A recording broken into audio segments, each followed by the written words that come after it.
Hey y'all, my name is Sydney. Hope you guys are doing well.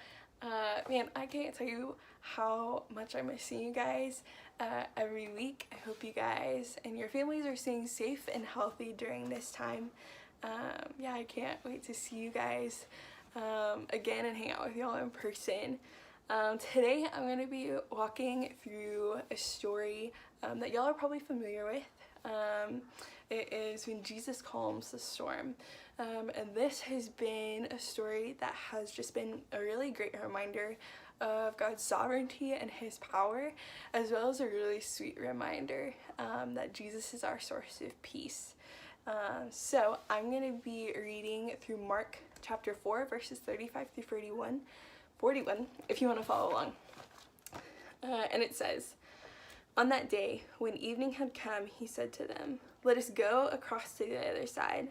And leaving the crowd, they took him with them in the boat, just as he was, and other boats were with him. And a great windstorm arose, and the waves were breaking into the boat, so that the boat was already filling.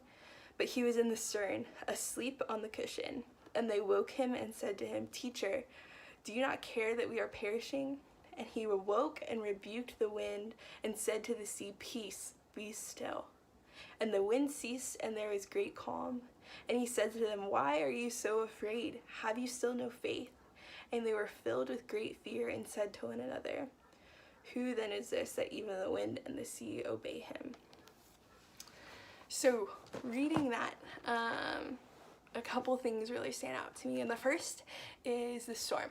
And so the disciples and Jesus are crossing the Sea of Galilee, and when they're out on the water, this great massive storm comes out pretty much out of nowhere. And the wind is crazy, and the waves are massive and crashing into the boat. And the disciples are afraid. They are truly afraid for their lives. They think that this might be it. And the storm, yeah, it's big and it's scary and it's complete chaos. And one that we see that this is just another reminder, just that our world is broken. And it's the same reason why we see other like tornadoes in our world, or massive storms, or viruses, things that are just complete chaos that we sometimes really can't explain why they're happening. It's the same thing that's happening here in this story. So we see Jesus, and he's with them in the boat, but he is asleep. And his disciples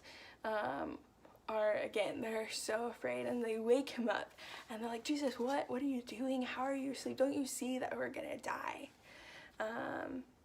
And Jesus, being asleep, shows us two things. One, we know that Jesus is fully God and both fully man. And so him being asleep shows he's tired and that he is fully human. But two, and through this we see both his humanity and his divinity, or the ways that he is also fully God. And Jesus wasn't afraid. He wakes up, and he stands up, and he says to the wind and the waves, "Peace, be still." And just at the sound of his voice, everything is calm. And so through Jesus controlling the wind of the waves, just at his voice, we're reminded that God is in complete control and has power over all of his creation. And also that Jesus is the source of peace. Peace comes from him, and that's something that we can just call on, and he will bring us. And so just at the beginning of really when everything was starting with this pandemic and things were closing, and just there was a lot of transition and change, and a lot of things on the news, like I was feeling a lot of anxiety and fear and sadness and honestly frustration during all of this time. And ultimately I wasn't believing and trusting that God is who he says he is, But digging into the word, I have been reminded over and over again that those things aren't true, and that those feelings and those emotions, those aren't from the Lord. And he has just been a constant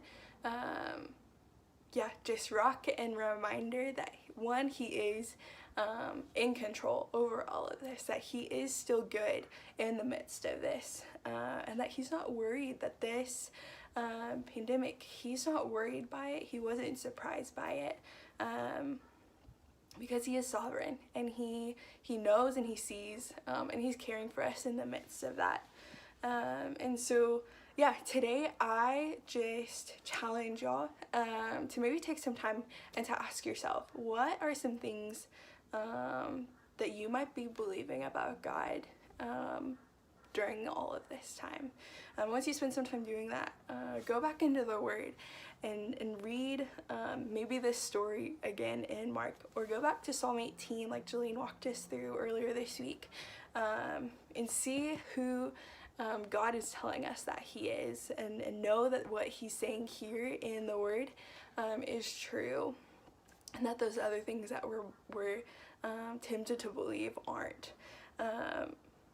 These are just truths that I have been clinging to over the past few weeks, and I pray that they are encouraging and bring peace to you as well. I just hope this is encouraging. Know that I'm praying for y'all, and that I miss you guys tons.